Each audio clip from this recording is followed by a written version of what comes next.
The Aravelli green wall project. ఈరోజు part 2లో ఇంకొన్ని విషయాలు ఈ ప్రాజెక్ట్ గురించి మనం తెలుసుకుందాం.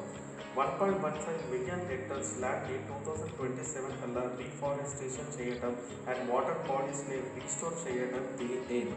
ఇందులో native plant species like Arjuna, దావ్, కేజ్రీ ఇంకా బనియాన్ వంటి ట్రీస్ని ప్లాంట్ చేయడం వంటివి ఉన్నాయి. ఇది బయోడైవర్సిటీకి అంటే Indian grey wolf, leopard and sloth bear వంటి వన్యప్రాణులకి ఉపయోగపడేలా రీఫారెస్టేషన్ అవుతుంది. క్లైమేట్ చేంజ్లో కూడా ఇది ఉపయోగపడేలా అంటే 2030 కల్లా 2.5 నుండి 3 మిలియన్ టన్స్ ఆఫ్ కార్బన్ డైఆక్సైడ్ని సింక్ చేయడం. ఈ ప్రాజెక్ట్ వల్ల ఎంప్లాయ్మెంట్ జనరేట్ అవుతుంది. లోకల్ కమ్యూనిటీస్ అండ్ ఫార్మర్స్కి ఇన్కమ్ ఆపర్చునిటీస్ జనరేట్ అయ్యేలా తోడ్పడుతుంది. Rain water harvesting, check dams and restoration of ponds, lakes వంటివి ఇంక్లూడ్ అయి ఉన్నాయి.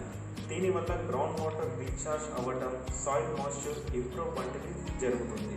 ఈ ప్రాజెక్ట్ వల్ల 300 నేటివ్ ప్లాంట్ స్పీసీస్కి, 120 బర్డ్ స్పీసీస్కి ఇంకా rare animals like jackals and మంగోసెస్కి సపోర్ట్ అవుతుంది.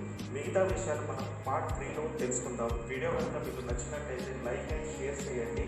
పార్ట్ 3 కోసం ఛానల్ని సబ్స్క్రైబ్ చేసుకోండి.